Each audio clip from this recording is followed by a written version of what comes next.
Hi అండి అందరికీ మనం ఈరోజు బ్యూటిఫుల్ రోజెస్ని అయితే ప్రిపేర్ చేసుకుందాము. కలర్ పేపర్ని తీసుకొని వాటన్నిటిని సేమ్ సైజులో మనం కట్ చేసుకోవాలండి. ఇలా కట్ చేసుకున్న తర్వాత వాటికి 4 సైడ్స్ కార్నర్స్ని కూడా మనం కట్ చేసుకోవాలి. ఇలా కట్ చేసుకున్న తర్వాత మిడిల్లో కూడా కట్ చేసుకోవాలి, కొంచెం కట్ చేసుకోవాలి మిడిల్లో. ఇలా కట్ చేసుకున్న తర్వాత ఒక స్టిక్ తీసుకొని 2 సైడ్స్ని మనం బ్యాక్ సైడ్కి ఫోల్డ్ చేసుకోవాలి. ఇలా ఫోల్డ్ చేసుకున్న తర్వాత మిడిల్లో ఆల్రెడీ మనం కట్ చేసుకున్నాం కదా, అక్కడ పెవికాల్ అంటించేసేసి ఫోల్డ్ చేసుకోవాలి. ఇలా ఫోల్డ్ చేసుకుంటే మనకు బ్యూటిఫుల్ పెటల్స్ అయితే రెడీ అయిపోతాయండి. ఇలా అన్నిటిని అలాగే ఫోల్డ్ చేసుకొని బ్యూటిఫుల్ పెటల్స్ని అయితే మనం రెడీ చేసుకోవచ్చు. ఫ్రెండ్స్, నా వీడియో కనుక మీరు ఫస్ట్ టైం చూస్తుంటే ప్లీజ్ లైక్ చేయండి, సబ్స్క్రైబ్ చేసుకోండి ఫ్రెండ్స్.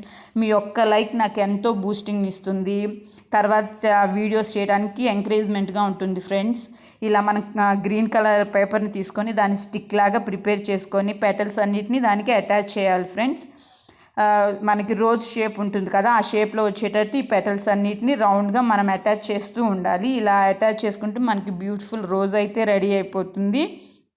ఇలా మనం లో కాస్ట్లో తక్కువ టైంలో మన హోమ్ డెకరేషన్ అయితే రెడీ చేసుకోవచ్చు. ఇలా ఫ్లవర్స్ని చేసుకొని ఒక ఫ్లవర్ వాజ్ని కూడా మనం ప్రిపేర్ చేసుకున్నట్లయితే బ్యూటిఫుల్ హోమ్ డెకరేషన్ అయితే రెడీ అయిపోతుంది. ఇలా ఫ్లవర్ని ప్రిపేర్ చేసుకున్న తర్వాత మనం లీవ్స్ని కూడా ప్రిపేర్ చేసేసుకొని ఆ గ్రీన్ కలర్ స్టిక్కి అంటించేసినట్లయితే బ్యూటిఫుల్ రోజెస్ అయితే మనకి రెడీ అయిపోతాయండి.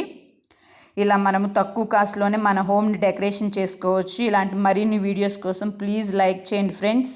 ఇలా లీవ్స్ని కూడా మనం ఆ స్టిక్కి అటాచ్ చేసినట్లయితే ఫైనల్గా రోజ్ ఫ్లవర్స్ అయితే రెడీ అయిపోయినాయి. రోజ్ ఫ్లవర్స్ ఎలా ఉన్నాయో కామెంట్ చేయండి ఫ్రెండ్స్.